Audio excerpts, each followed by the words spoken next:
Hi, it's Susan Lethbridge with Shaw TV, and I'm here with Tom Heine, and Tom's going to talk about his amazing Culture Days event. Oh, my ears and whiskers. Amazing.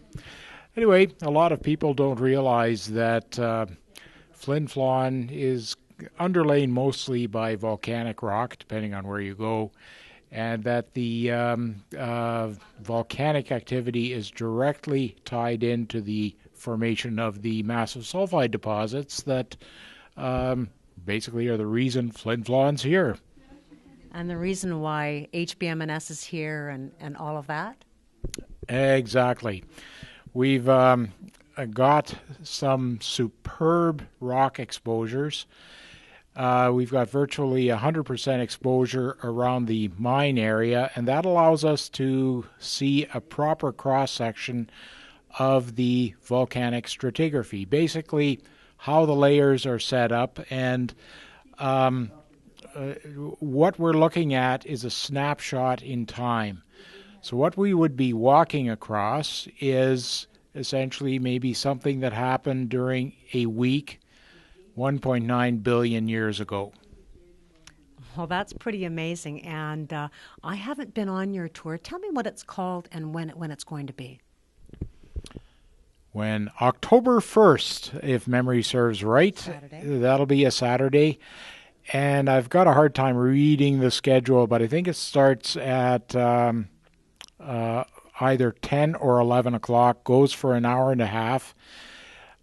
Nobody has to worry about technical jargon, because if you really want to confuse people, you use technical words. They'll have to learn a few things, but it's the whole tour is tied in for non-geologists. Okay.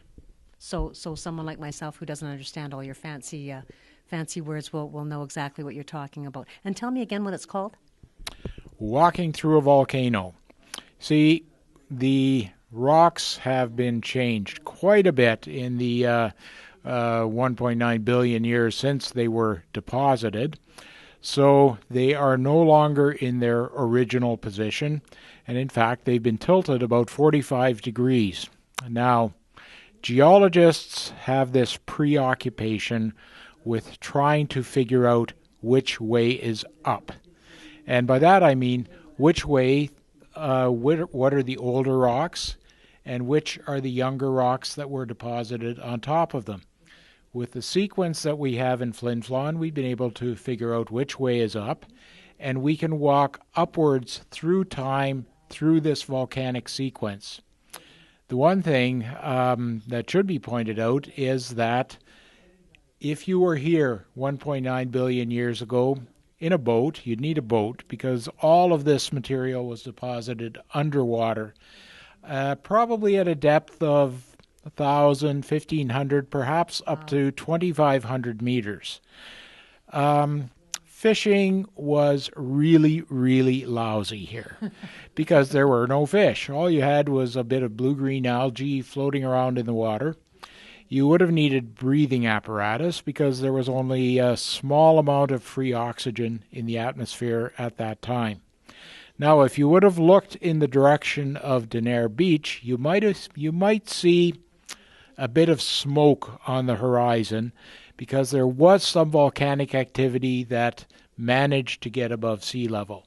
What we're looking at, or what we will be looking at for the Walking Through a Volcano tour, is strictly a submarine sequence.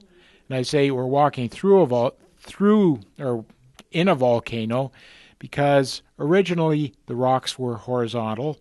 They've been tilted, so there's been a lot of erosion that's taken place since that time. So what you have is the cross-section of a volcano. So you're actually standing within it. Well, that just sounds absolutely fascinating. So for those of you who have not taken part of Walking Through a Volcano, please join Tom and the rest of the people on Saturday and look in your program to see when that event's happening. We're pretty sure it's Saturday morning at 10 or 11. I'm Susan Lethbridge with Shaw TV and Tom Heine. We'll see you later.